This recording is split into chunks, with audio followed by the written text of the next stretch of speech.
Ed from Essendon sent a lovely email in saying, Richo, I love cheese and I love snacks, but I'm sick of the regular stuff. Ed, here is something different. Haloumi cheese. This is a great cheese to use. It's so versatile and it'll hold up with all of the meat snacks that I do. And it's really easy to use. What I'm going to start with is a couple of little blocks of halloumi cheese here. And I've got a little bit of egg mixed in here. You don't have to do this stage, but believe me, I reckon it makes it nice and tasty. It gives the halloumi a little bit of a crust on the outside. And all you do, dust it with a little bit of flour like that. Now, Ed, if you wanted to, you could use semolina or coarse flour or even some of that wholemeal flour. I'm not really sure what that is, but you could use that as well.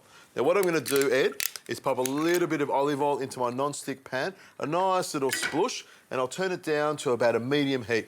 Now, all I need to do is pop my halloumi cheese into the centre. What I'm trying to do is crisp up the outside just a little bit, turn it over, crisp up the other side, and keep it so it stays nice and tender in the middle.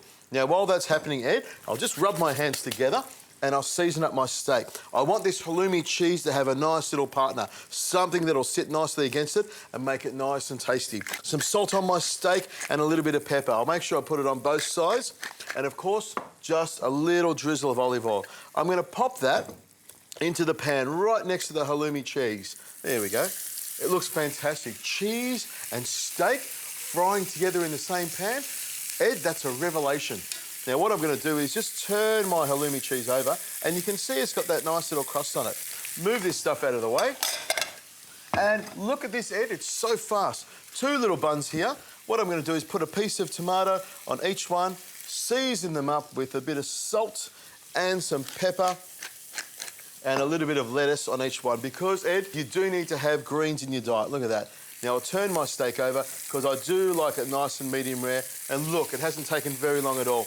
Now, the halloumi cheese, you can see, is just starting to soften up a little bit. I'll turn that around like that and make sure it's nice and golden on both sides. There we go.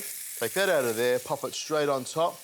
This one straight on top. Square width around. That's a bit crazy, isn't it?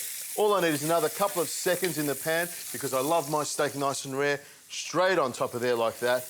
Whew. Now, that certainly is a snack. Look at that. Ed, you'd have to agree, halloumi cheese will hold up to anything, won't it?